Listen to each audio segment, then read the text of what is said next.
Hello, Mike. How are you?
Just a little warming up.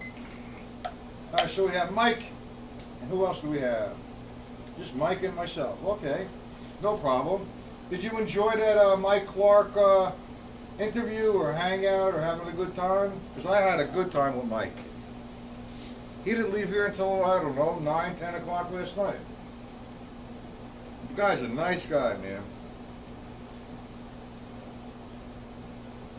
And all we did all night was talk shop.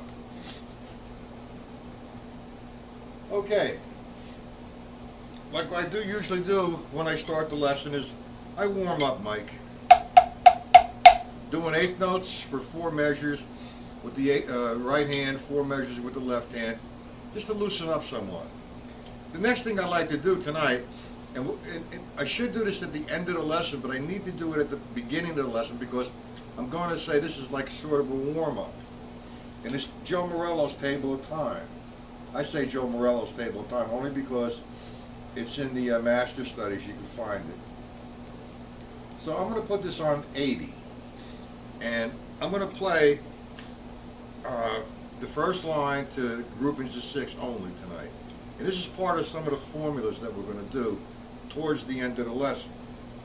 Now I'm going to play line 1 as many times as I like, line 2, 3, so on and so forth. I feel good with the line, I'm going to go to the next one. But I'm going to keep in order like I do line 1, 2, 3, 4, 5, 6. Okay, here we go. 80. That's my pulse. That's the 1, the quarter note. 1, 2. Let me put the timer on. Here we go. 1, 2, 3, 4. We're throwing the stick now. Look how relaxed my arms are. I'm not just going like that. I'm incorporating a motion with the arm. Line 2.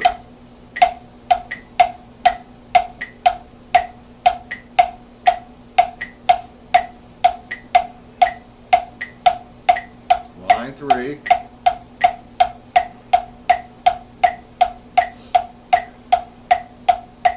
Triplets. I put the accent. I'm doing this alternating strokes. But I could play without the accent. 1, 2, and I could play doubles. 1 and 2 and 3 and 4, then paradiddles. 3, 4, 1, 2, 3, 4, singles. And I go to 16ths now, the grouping of 4. 1 E and 2, 1 E and 2. Oh! Sorry about that. 1 E and 2. Accent. And I'm going to go to grouping of 5. I'm going to hang out with the 5s.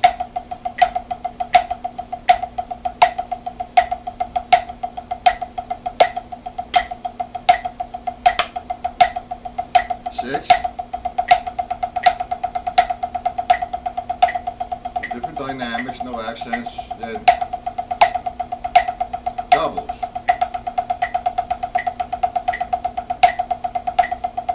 Paradiddles. Try that again. Sixes, single strokes.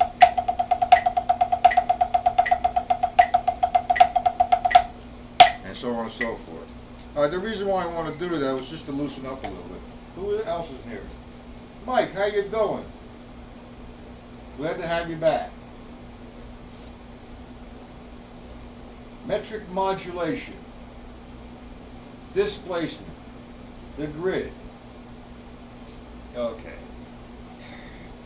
That we're not going to go to tonight, but you know what? If you'd like, what I will do is do a lesson this week on that subject. We'll address that issue. It's not an issue, but we'll address the metric modulation, the displacement, playing over the line, and all that good stuff. Okay? In the meantime, what we're going to do is almost like a repeat of this afternoon's lesson. Mike, say hello to Michael. Okay? Mike, you're from Maryland, I'm from New Jersey, and Mr. Mike, where are you from?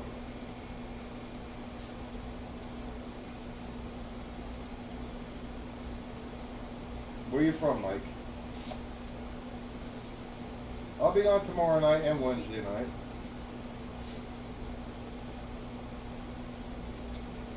It's not a problem to leave early. I'm just still going to stay on.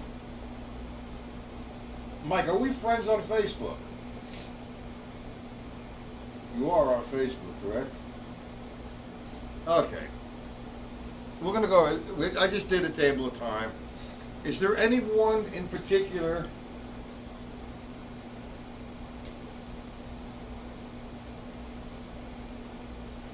when you say Passaic, New Jersey, is that what you're talking about?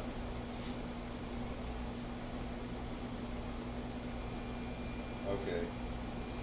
We're not friends on Facebook. Okay, well, it'd be nice if we were. We could talk a little bit and then do Skype. Download Skype. Okay, anyway, we're going to stay with the table of time. From the first line, the grouping of one, the quarter note triplets, the eighth notes, the eighth note triplets, the 16th notes, the grouping of five, and the grouping of six. Is there any one in particular that gives you some difficulty you want to work on, or be, really take it apart, explain it? Like the group? Well, you got to friend me, Mike. Okay?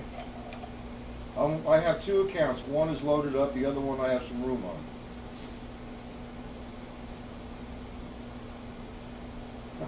Okay. War was in the Army too. Okay, listen. How about what grouping would you like me to really take apart? The grouping of 5, 6, the 3s, what? Tell me what you'd like to do. Michael, what would you like me to do?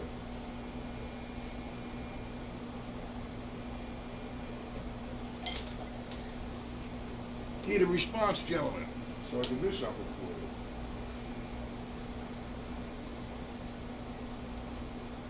Okay, the 5s.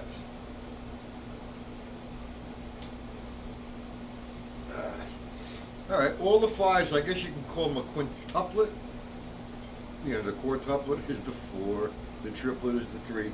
The quintuplet would be the 5s. So all that is, when you first learn it, and I've had problems, I sometimes still have problems.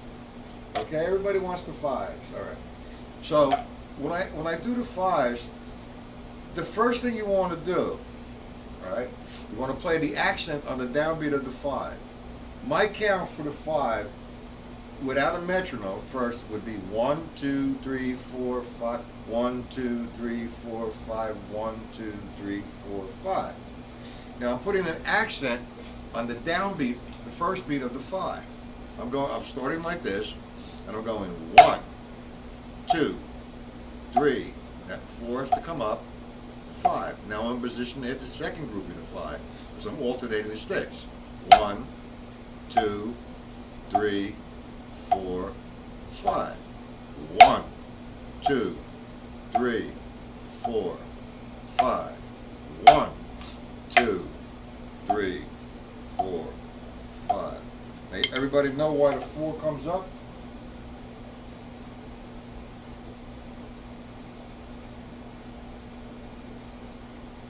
No, that's what happens with I guess YouTube. I don't know why they do that. You know, every 30 seconds or whatever, you're flagged for 30 seconds. That's okay. We'll slow down. So put all your comments. So, right, you got to be prepared, Mike. And I'm not sure, Mike, from where you from, Phoenix now, or ex-New Jersey, okay? You need, you know, it's just a natural way to play. I mean, you know, you're not gonna. What I did one time was I studied with this guy. He was from New York, and he worked with Henry Adler, and he would teach the Adler system like this, and he'd have you squeeze the action, which is totally ridiculous. The reason why you got to come up, man, that puts yourself in position to attack. It's like if you were doing mixed martial arts or you're a boxer or whatever, you know, you throw the punch out, but you don't leave it out there. You bring it back to prepare in case you got a block or throw another one. It's just, I like to use that one, all right? But when I'm doing the 5, I'm starting with an accent. There's 2 sounds in there. There's the accent and 4 non-accents. But because it alternates, the accent, the first time it's going to hit the right, the second time it's going to hit on the left if you're alternating the strokes. So you need to prepare yourself. Just to sit there and go 1, 2, 3, 4, 5. Now when I just did that, the 1 was accented, and all the other 4 notes sound the same, regardless of whether it was a tap and that last stroke was an upstroke. They all sound the same. 1, 2, 3, 4, 5. 1, 2, 3, 4, 5. Now I'm doing the mechanics and I'm exaggerating the motion. If I was playing an up-tempo, there's still an upstroke in there and a downstroke. And that's what you're training yourself to do. You need to do that. 1, 2, 3, 4, 5. 1, 2, 3, 4, 5. Now, if you want to use the metronome, there's a couple different ways to use the metronome.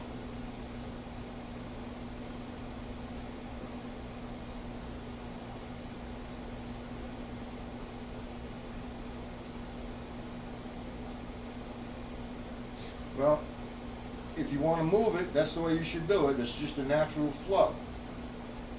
You need to bring that last stick up, regardless if you're doing it slow like this. 1, 2, 3, 4, 5. 1, 3, 4, 5.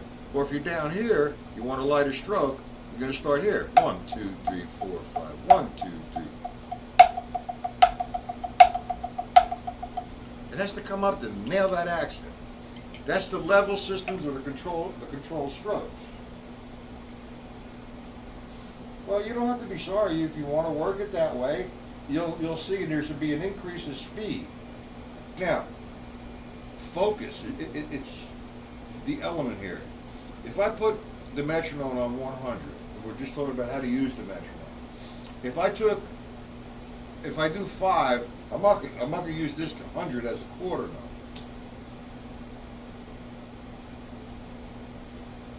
Well, you know, you don't have to. If you want to, that's the way I do it, Mike. And, you know, and that's how I play, and I develop a lot of speed that way. And I develop a lot of cleanliness. If you don't want to do it, don't do it. It's not a problem. I mean, you're not going to go nowhere with it. It's not a stylistic difference at all. It's a natural way to play. If I hit my sticks like this, from the same spot, okay, there's no accents. Now, if I want an accent, something has to give here. Something has to come up. If you're going to play, I don't know what you're doing. If you're going to pound, like guys demonstrate the paradiddle like this. That's ridiculous. It's a paradiddle sticking, it's an accent on the first stroke, but you're never going to get it like this. If you don't want, what is that? It's not that it's right or wrong, it's just natural. Who was your teacher at Juilliard, by the way?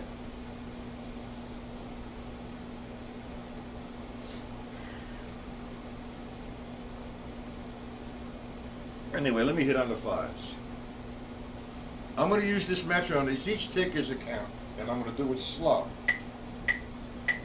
I'm going to count 1, 2, 3, 4, 5, and I'm going to use the level in there. 1, 2, 3, 4, 5. 1, 2, 3, 4, 5. 1, 2, 3, 4, 5. 1, 2, 3, 4, 5. 1. Nice and relaxed in position. 4, 5. 1, 2, 3, 4, 5. 1, 2, 3, 4, 5. Now, that's how I play it. Who was your first teacher anyway? Well, who was your first teacher? A Juilliard graduate. I mean, Juilliard has business courses as well. I know guys who graduated Juilliard, they say, and they took business courses and computer courses, no music courses. But it doesn't really matter. That's the way you, Mike. That's the way you want to play it at first. Nice and slow. Let's even slow it down. To put the metronome on, say 80, each tick a count. You want to relax the fives. It's very odd and it's very unusual. You're going to get the 5 strokes equalized to eventually to the downbeat. But now you're counting or you're hearing every 5. It's 1, 2, 3, 4, 5. 1, 2, 3, 4, 5. 1, 2, 3, 4, 5. 1, 2, 3, 4, 5. 1, 2, 3, 4, 5. Do that for a minute. Do that for 2 minutes with the form. You'll be fine. Well, whatever. I never heard of him. But that's okay. I mean, you had his teacher. You know, he showed you how to read. How's your reading skills there, Mike? Mr. Lewis, do you understand the fives what we're doing? I'm sorry, but I have a conversation going on.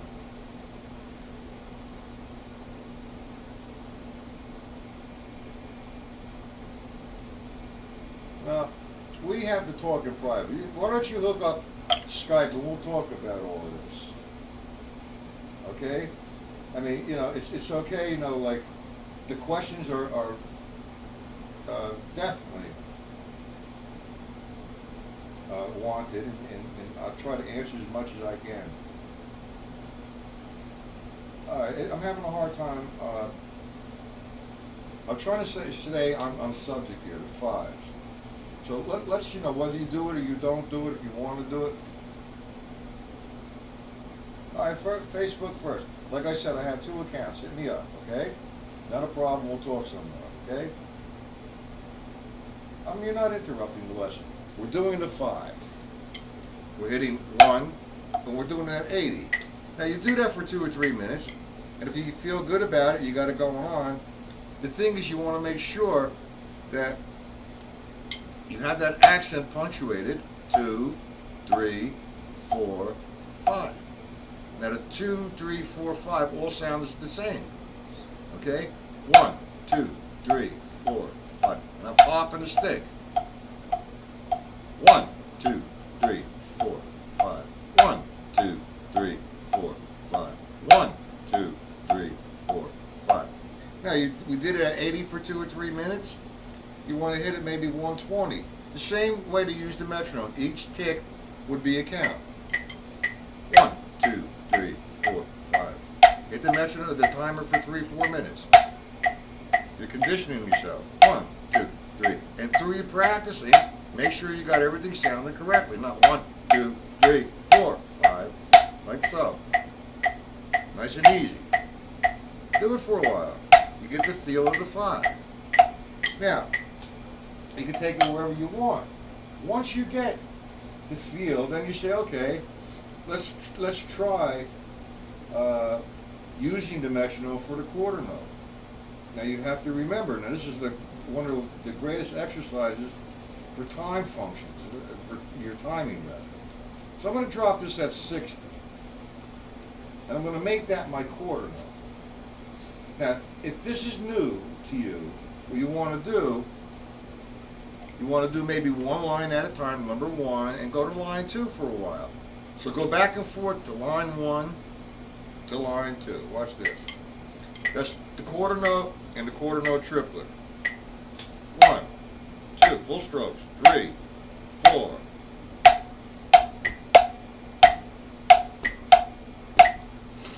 Feel good with that?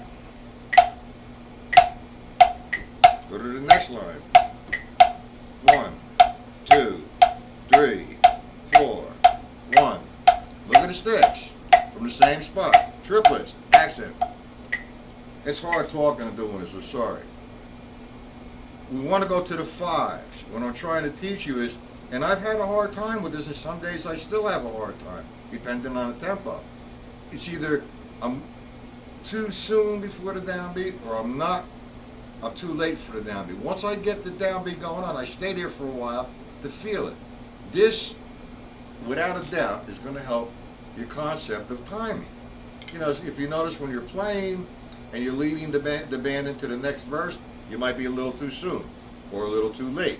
This is the magic exercises to do to address that issue. It will definitely help you, without a doubt. That's what it's about, the element of time. To do the threes, you're getting 3 strokes to each downbeat. 1, there's the quarter note, now the 3. 1, 2, 3, 4. 1, 2, 3, 4. 1, 2, 3. Then the grouping of 4. 1 E and the 2. It's equalized. 5.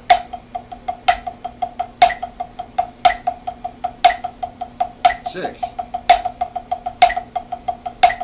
So on and so forth. Now, I come up with a few different formulas.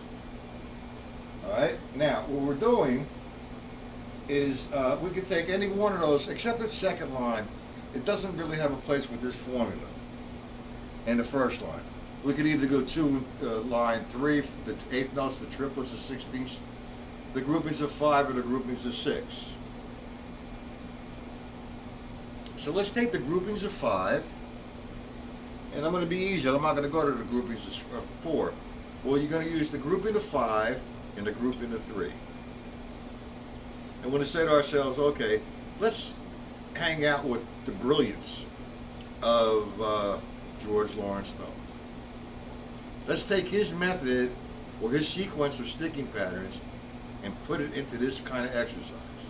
So I say, all right, let's make right equal the grouping of 3. 1, 2, 3. Let's make left. Now the left is just representing a grouping of 5. 1, 2, 3, 4, 5. It can start with the right hand, it can start with the left hand, depending on the sticking pattern. If I take line 3, the sequence of events that are occurring there is right, right, left, left, right, right, left, left. So I'm going to say, okay, I'm making right, right, that's 2 8th note triplets, and then the 2 lefts is 2 groupings of 5. Now, what you want to do, it gets a little confusing, so you really got to zone in, and you have to focus. Now, I'm not going to do it with the metronome yet, and I'm just going to feel the exercise, the triplets and the grouping of 5. 1, 2, 1, 2, 3, 4, 5. 1, 2, 3, 4, 5. 1, 1, 1, 1, 2, 3, 4, 5. 1, 2, 3. Now I put the metronome on it. Now I'm going to go hit 80. What gets a little confusing, more so than the exercise itself, is to remember what equals what. Remember, the R equals the 8th note triplet, and the L equals the quintuplet, the grouping of 5. So I have 1, 2, here we go, 3, now we go. 1, 2, 1, 2, 3, 4, 5, 1, 2, 3, 4, 5, 1, 2. Here we go. 1, 2, 3, 1, 2, 3.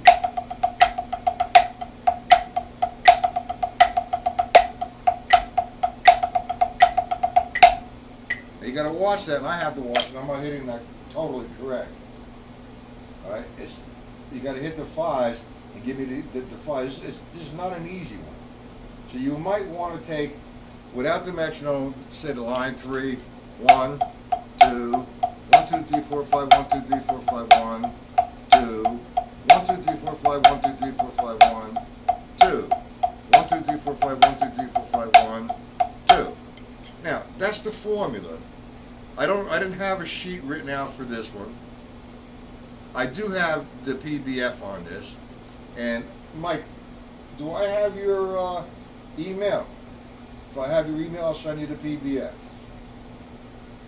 Okay?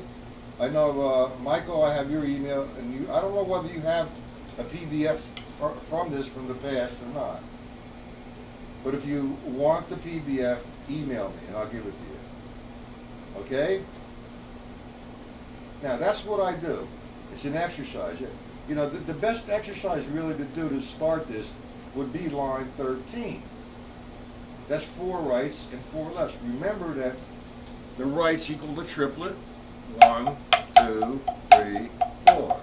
And the L's equal to 5. 1, 2, 3, 4, 5. 1, 2, 3, 4, 5. 1, 2, 3, 4, 5. 1, 2, 3, 4, 5. 1, 2, 3, 4. 1, 2, 3, 4, 5. 1, 2, 3, 4, 5. 1, 2, 3, 4, 5. 1, 2, 3, 4, 5. 1. Now you can play them without the accents, and that's very difficult. I'll send it to you, Mike. This is a pretty cool exercise, I think. I mean, it's not, you know, people take credit for this, take credit for that. And there's nothing to take credit for. It's just a combination or something to do. It's like a prescription. You have timing issues, no problem. This will straighten it out. Now, when you sit behind your drum set and you're playing music with the band, you're not playing like a metronome. You're not digital. You're playing with feel. But man, this keeps you within that parameter. And that's what a metronome is for. A metronome, a lot of people don't like it. And the reason why they don't like it is because it tells you the truth. And a lot of people can't face that truth. I get excuse, I don't use a metronome, it makes me too mechanical. My opinion, nonsense. The metronome tells you the truth, where you need to repair, if you need to repair anything. And one great element about the metronome is it teaches you to listen. When you're playing music with the band, you're listening to the music. It's all in the process. Now that's one of the elements that I wanted to go over towards the end of the lesson. And I will send it to you, Mike and Mike, okay? And whoever else would like it, I will send it to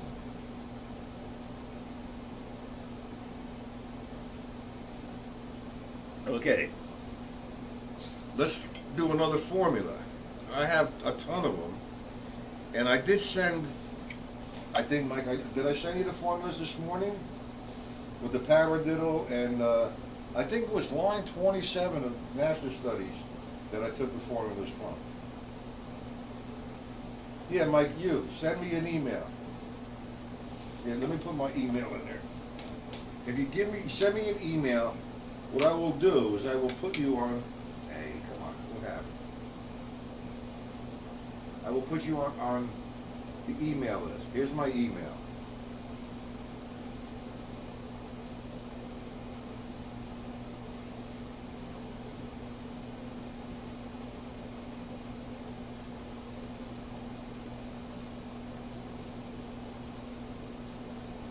Okay, send me your email. I'll put you on the email list. You'll get the agenda. You have to send me yours, Mike. I can't get it from here. Email me and I'll have you in file and I'll send you whatever you need. It's as simple as that. And I like that email. citydrums@yahoo.com. That's cool. I like that. Okay, so anyway, what we're going to do next, I sent you the 2 files, Mike and Michael Lewis. You already know the paradiddle. You know what we do with the paradiddle, correct? And Mr. Mike from, what was that, Passaic? Or ex-New Jerseyan. You were here this afternoon. Do you remember the paradiddle exercise you did, or you want me to go over it? And that has to do with the levels, man. You remember, okay. Okay, you remember, right? Let's go to the next one. Let's skip the paradiddle one. Now, I'm only dealing with a one surface application here. As I'll call you Mike from Phoenix. Okay, no problem. Okay. Sorry. All right. What I'm going to do here is we're just doing one surface. If you want to hear drum set application, that's going to be on my site. And that's a paid for site. That's 24 lessons for 14.99.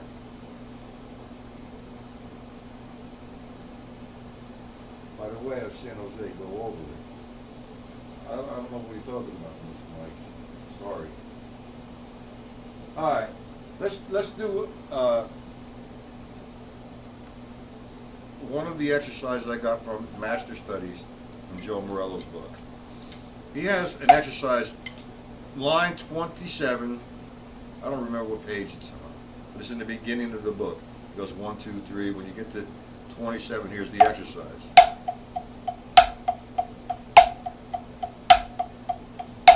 Now you see the levels in there, Mr. Phoenix, Mike? Okay? Now, what I'm doing is I'm going to make a right equal 1, E, and the. So every time I see a right, it's 1, E, and the. Now when I see a left, it's 1, E, and the reverse. So if I did with that formula, if I did line 1, it's right, left, it would be right, left, right, left. 1 E and 2 E and 3 E and 4. Now you need definitely on this one, you need to work the levels. If you don't work the levels, this is not going to work for you. You're not going to go nowhere. You're defeating the exercise. It's a great exercise in a couple different ways. That I'm attacking the accent in a different way, in a different kind of way physically, and that's what this is. 1 E and Now I'm coming up before I nail the accent.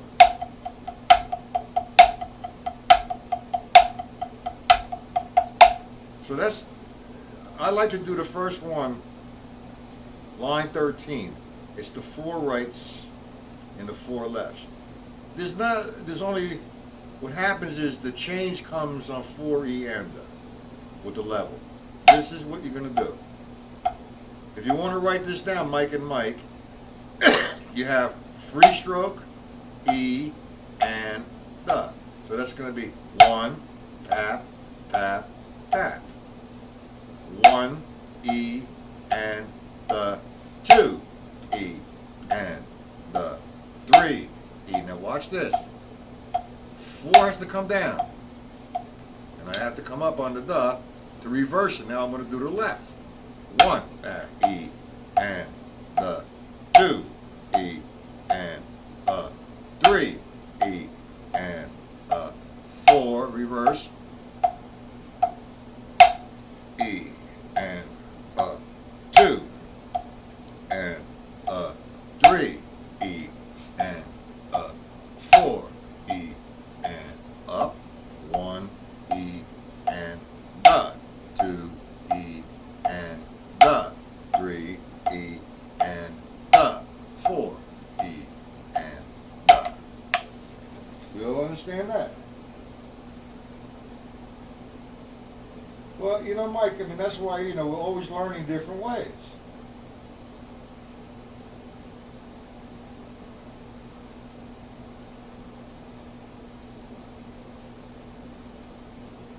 No, you're not driving me insane. It just doesn't work the other way. You're only going to get the speed. It's just that you're defeating the laws of physics.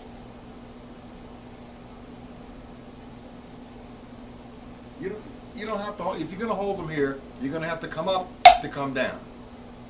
All you're doing is you're starting up here, okay, so you could avoid that additional movement. It's 1.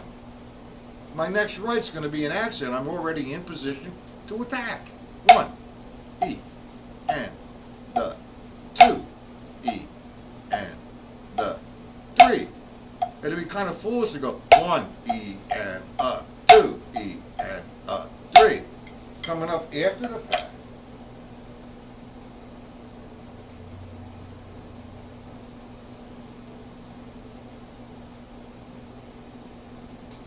Well, all right.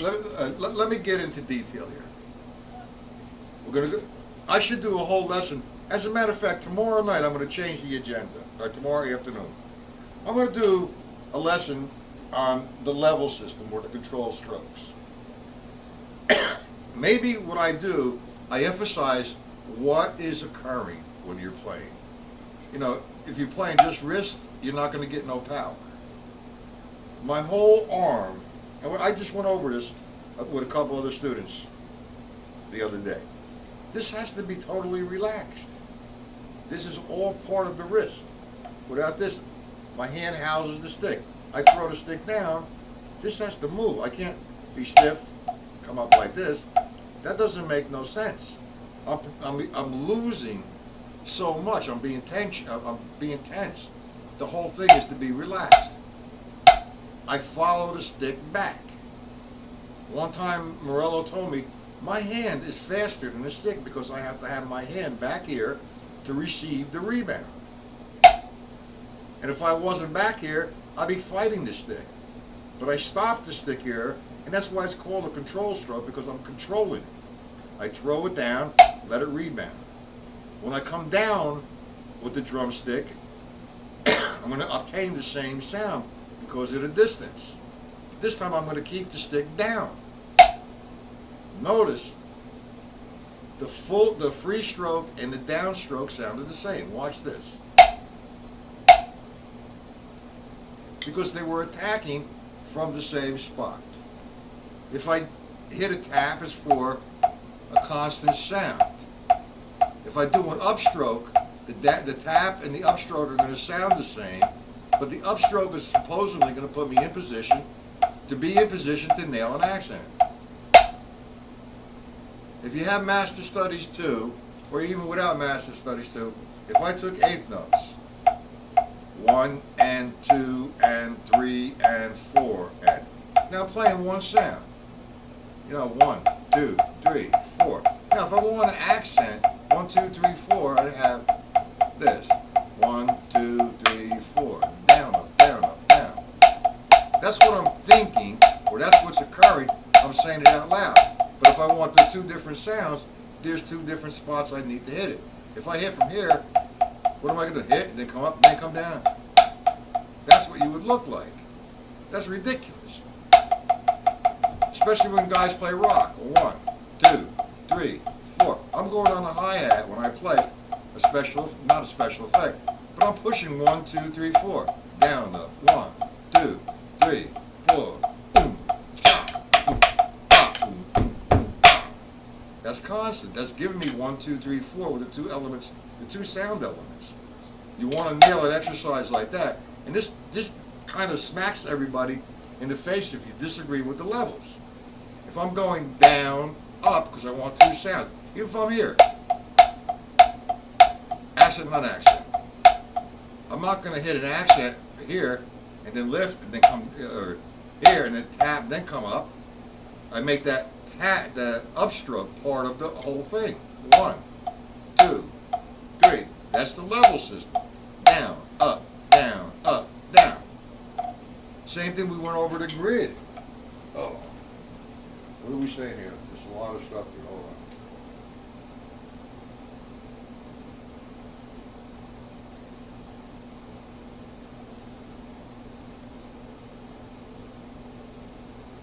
on. Okay.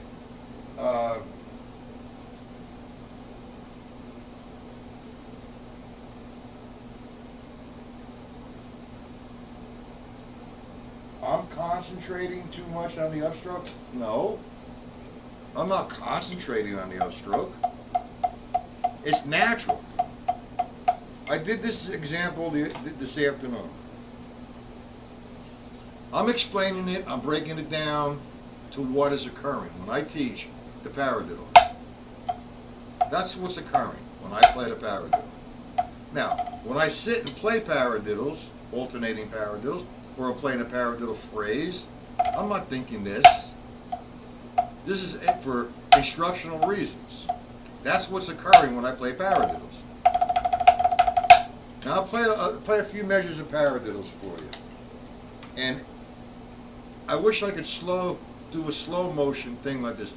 You know, I'm starting to learn how to use the Adobe editor, and there's a function on there that I could double my speed or reverse that, is slow it down, way down. So I might work on something like that to demonstrate this. If I'm playing paradiddles, you see the levels in there. I'm not thinking about them. It's natural. If I'm playing single strokes, I want a single stroke roll. When I'm doing a single stroke roll, my right hand and my left hand are equal. I can't get this. That sounds terrible. They have to come down from the same spot. So I establish the sound here. It's equal. I want an accent. For me to hit that accent, the natural thing is to come up and come down. I'm not concentrating on it, it flows. I'm demonstrating it, so I break it down to show you what occurs. You get a little boy, little girl, whatever you want, and they want to be a drummer. So they come in and they do this. And you say, okay, hit one louder. They naturally bring the stick up and come down. They're not concentrating on it. It's the laws of physics. For every action, there's an opposite reaction. There's a distance here. I can get a loud, a not so loud, or a very loud. Then we get into momentum and speed. I don't want to deal with that right now. But that's the level system. If I'm playing here, I'm playing dynamics. Both my sticks are coming down from the same spot. I don't know why guys teach paradiddles like this. One, it's the paradiddle sticking. Yeah, they're hitting an accent, but there's an additional motion in there that is unnecessary. If you want to pick up paradiddles like this, inside of that, this is what's occurring. And the more I reinforce what's natural and not speed, the speed will come automatically. That's what's occurring. Now, why would I practice something that does not occur?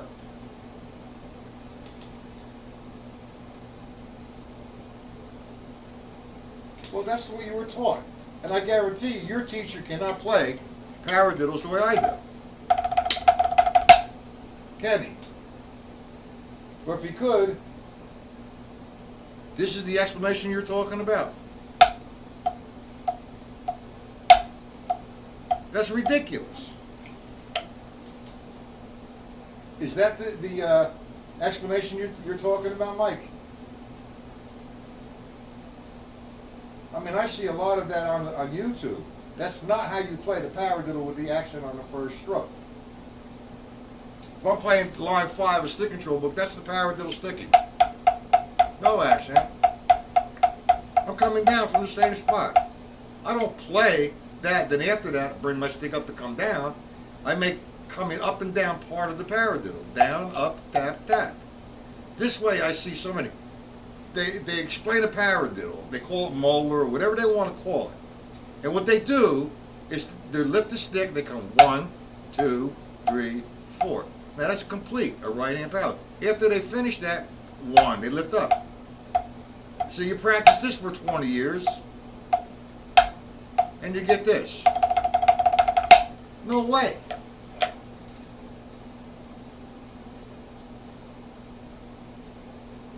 Oh my. Well, good for Emilio. What would you like me to tell you? He's more probably a field drummer. Is that, maybe he's a field drummer? Because field drumming or drum corps drumming is totally different than what I do.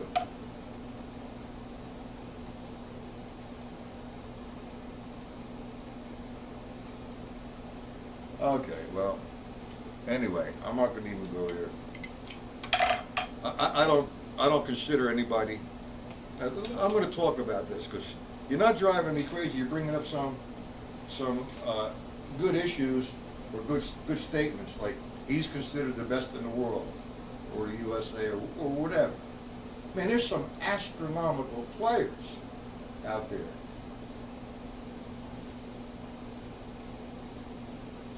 Well, whatever you want, you can classify it as. You play a paradiddle, right, left, right, left, left, with the accent on the downbeat. What I showed you, down, up, tap, tap, is what occurs. Period. Okay? Now, as far as saying, and this gets me insane, and I got to rant on this one. This guy's better than this one. He's labeled, what you call, better than that guy. He's faster than this guy. That's ridiculous. Number one, we are all drummers trying to become better and share and learn from each other. We are all on the same journey of learning. Now, you take somebody, for example, Elvin Jones, Max Roach, Buddy Rich, Joe Morello, all the greats, Art Blakely, and so on and so on. I could sit here and name them for a half hour. They're all great. There's nobody in that crew that I just mentioned better than anybody else. They're not better than me. They're not better than you. They're not better than anybody else that I mentioned. They are all different. They work hard and they develop their own voice, their own style. You never hear them who's faster. That's ridiculous. The world's fastest drummer. I mean, what does that mean? That's a commercialized bullshit thing to make money. I mean, it might be a fun thing to go for it. If you want to do something like that, that's cool. What is this?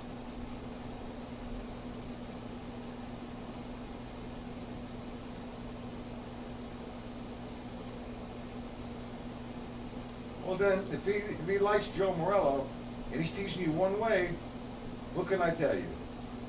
Have Emilio come to this site if you can. We'll talk about it.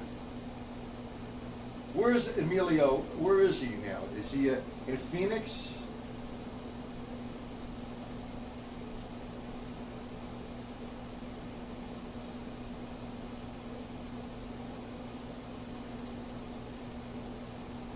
All right.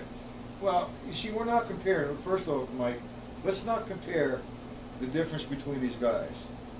It's like everybody's different. One's an avant-garde, one is not mainstream, but a jazz player, or a teacher, or a technician, or whatever.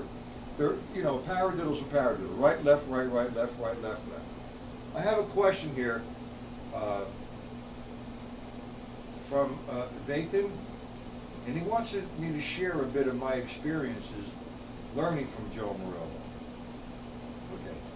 Well, first off, you have to realize the age difference between Morello and myself. I went to Joe Morello when I was about 26, 27 years old. And my first conversation with him was on the phone to make an appointment to come see him for a drum lesson. And he asked me to tell him something about me. So I said, I was all excited. Here I am talking to Joe Morello on the phone.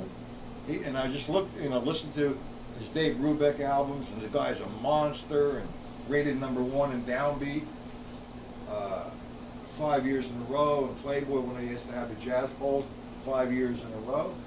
This is greatness I'm talking to. So he asked me to tell him about me. And I said, yeah, well, I play 6 nights a week and I have 88 students. His reaction to that one, he said to me, well, maybe I should study with you instead. I thought that was pretty cool of him to say. I was excited. I was a kid. I didn't know what to say to Joe. And then I made my appointment, and I come to the lesson with an achete case with my books and my sticks. And there was a student of his that referred me to Joe Morello. And I told him about it. He didn't say anything bad about his student. He said that was very nice of him. And then we sat there, and we had two drum pads. You walk into the studio, there's 2 drum pads like here. There's a mirror in front of you, and behind you was the Joe Morello drum set that he used for the Take 5, all the videos you're seeing now. Great set, great sound. But anyway, I sat at the drum pad, and he didn't play anything yet. He goes, all right, let me hear you play a little bit. And man, I was stiff, and I was nervous, and I was afraid. I mean, he's one of the greatest guys in the world, man.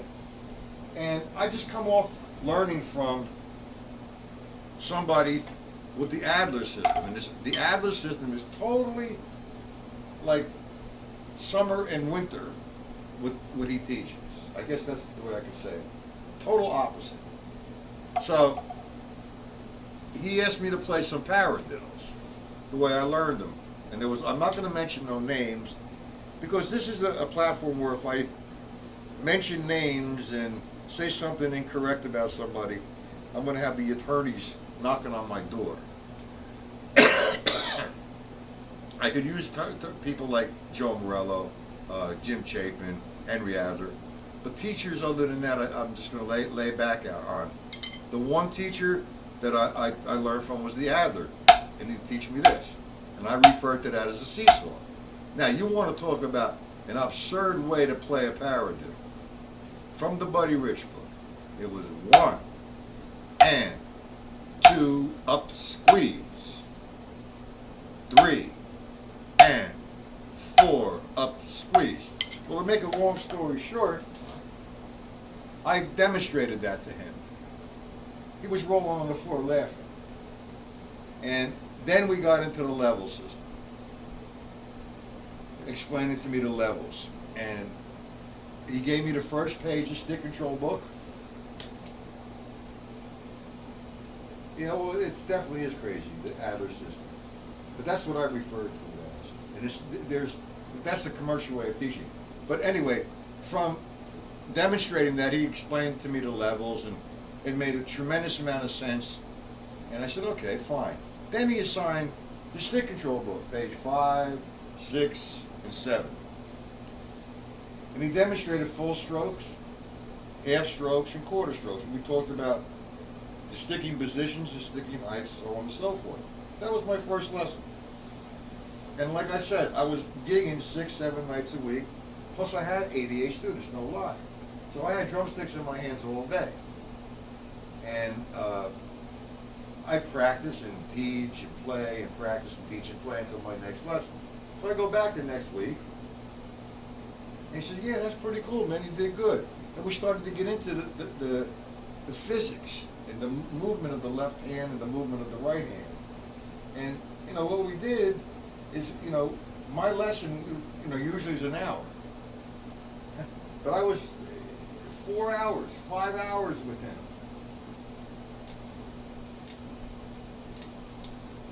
Well, all right, the statement is, you think that the way Morello showed me was the best way out of all the other ways.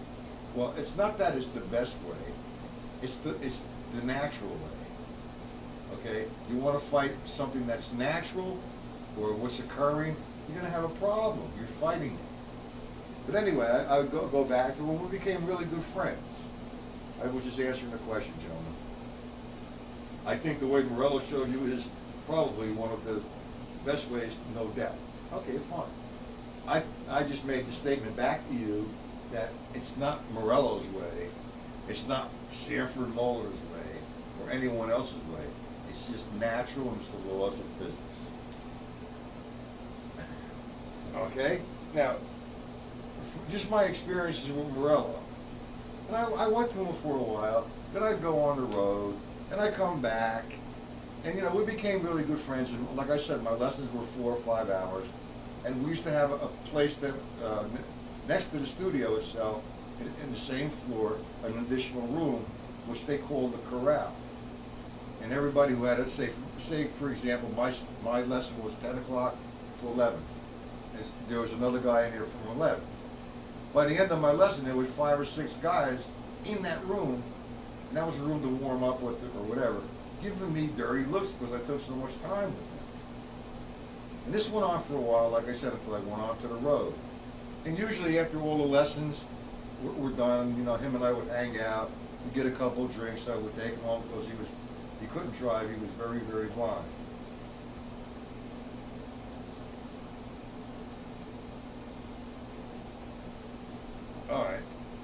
we're going to get to that on Skype, okay, Mike? And, you know, we went through the whole thing. We went through the stick control book, talking about the different functions of the fingers, the wrist, the arms that will obtain an accent.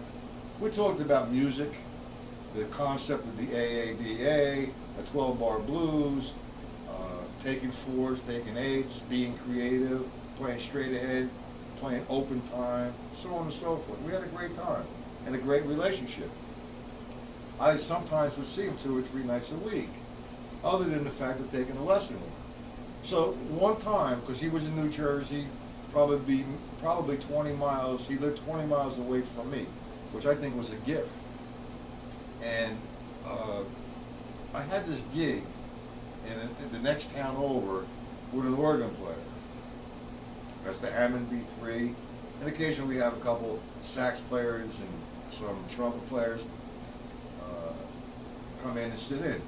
And instead of Joe, now after he finished his lesson, going to his usual place to hang out with the students to have a couple drinks, he'd bring them to me, bring them to that place I was playing. Now you talk about intimidation. Here I am, playing a gig, and here is Joe Morello, maybe 10, 15 feet in front of me. Now that's intimidation. And I said, oh man, you know, what am I gonna do? And the first 2 nights I sounded like shit. And why did I sound that way? Only because I was worried about doing something right. This is where I come to the conclusion, there is no right, there is no wrong. Just play the music. You go onto stage, you have all the correct technique that you want to execute to play the music in your own voice. This is the best lesson I ever had from Joe. After the second night, I go up the third night, he's still there, same seat. And I said to me, the hell with this guy. I'm going to go up there and I'm going to play. And I went up there and I didn't care whether I was holding the stick right, or this was an upstroke or a downstroke, or I was moving this way around the drum set, or if I was playing the correct time with the correct technique. I didn't care.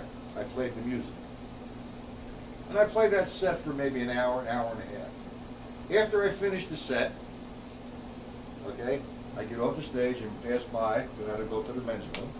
He looked up at me, he goes, Patella, you finally learned your lesson. And that was one of the best lessons I've ever had with Joe Morello. Other than all the mechanics and the technique and the hard work, but that was a very practical, realistic lesson. Now, with that, it wasn't an attitude, but with that, the way I felt there, the heck with him, and I don't really care. Well, you know what? When I practice, I know who I am, where I'm at. When I play, I know who I am, where I'm at. And my objective is to make the music sound good, to get some more tools to make it sound better, or grow all the time. I don't measure myself with anyone else. I don't care what anyone thinks of me, whether he sucks or he's good or I don't really care, because I know who I am. My approaches are different, somewhat different than other approaches. That's fine. Okay? What the thing is, you know, a couple years back, I'd have the attitude, man, this guy's wacky, and I'd be arguing with everybody. Now I don't argue with no one at all. I don't want to argue. That is, when you keep your mouth shut, you make the person think, and I leave it at that. What are we saying here? Okay, I have to put my glass in this old age shit, you know.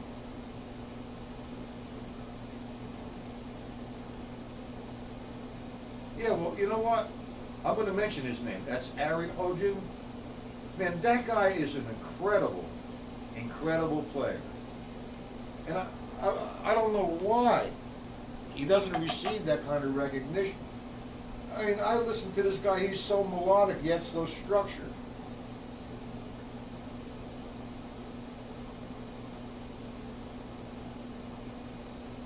Okay, well, I'm sorry I don't pronounce it correctly. I was talking to him, as a matter of fact, to have him come here and do a show. So we're kind of talking about that. So he might be doing a show. And that would be on my live site. Yeah, well, I hope he gets the recognition he needs. You know, really, you know, everybody does that. Well, most guys who listen to Max Roach try or attempt to do the drums also waltz. Well, he just opened my whole thing up with that ostinato with the drums also 5. I listened to that and said, whoa, this guy's incredible. Man, does this guy play. I mean, I just respect that, and I respect his creativity and his being humble and his hard work, because that's all it amounts to. Yeah, talent is there without a doubt. We all have equalized talent, you know, but we have to nurture it and develop our own voices. Anyway, gentlemen, it is time for me to hang it up for tonight. I will be back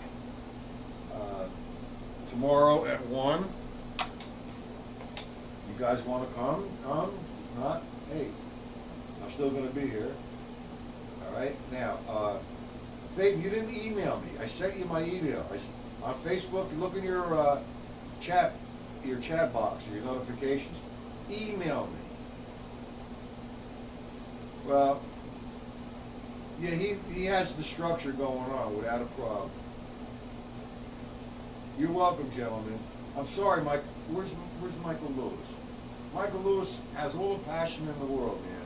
I sort of neglected you somewhat tonight. You still there, Mike?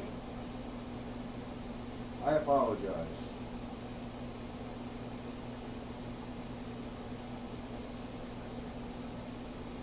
Well, you sent me an email. I will send you the agenda. Okay, good, Mike. You know, did everybody enjoy that Mike Clark thing yesterday? Because he wants to come back. Besides doing a lesson here, and you know, because you live so close, Mike, you might want to come up to do a master class with him, a 2 or 3 hour master class. We're going to have about 10, 12 people here. We'll talk about that another time. Yeah, well, you hook up with me. You got. I have 2 accounts, like I said, Mike. 2 accounts. One is full. The other one, you know, hit that up. There's room on there. Request a friendship, and I'll accept it. Okay? Now, we will have the agenda for tomorrow. Tomorrow's first part of the lesson is going to be master studies. What we'll do. We'll do some of the beginning of the book, the triplets, his Stone Killer, his Grid, as a matter of fact.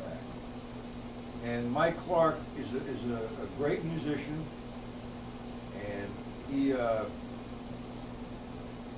his approach is his approach. You don't have to agree or disagree. It works for him. You find your own approach that works for you. But technically, you know, the laws of physics, what we talked about before, you know, the levels, that's the way you play. That's the way you execute. Unless you want to get some insane kind of sound out of your drum. When I go back to my site, I'll explain all of this on the drum set. This does not house, the mics that I'm using right now for this system does not house the drum set. Okay? If I sit behind my drum set and play, it comes to you like they're garbage cans. Now, Vatan was here with Mike, and he heard the way the drums sound, and I believe he liked the way they sounded. And if I play the drums now with this microphone system, like I said, it's going to come back to you as garbage cans. But anyway, I need to close it up, gentlemen. It's fun. I'll be back tomorrow at 1. You're a good boy, a young man rather, Bacon. And I think that you're on a great journey to becoming a good musician. Just remember, stay humble. Listen to everybody. You don't have to agree, but listen to them. And if it works for you, fine. You've already established your own voice. Now you need to grow. And grow and grow. Nurture it. But with that being said, gentlemen, I don't want to keep preaching. I need to go. So we'll see everybody tomorrow at 1 p.m. Okay, gentlemen? That's all you can do, Vathan. That's all you can do. Try your best. All right, gentlemen, have a good night and practice. You're welcome, Mike and Mike. All right, have a good night.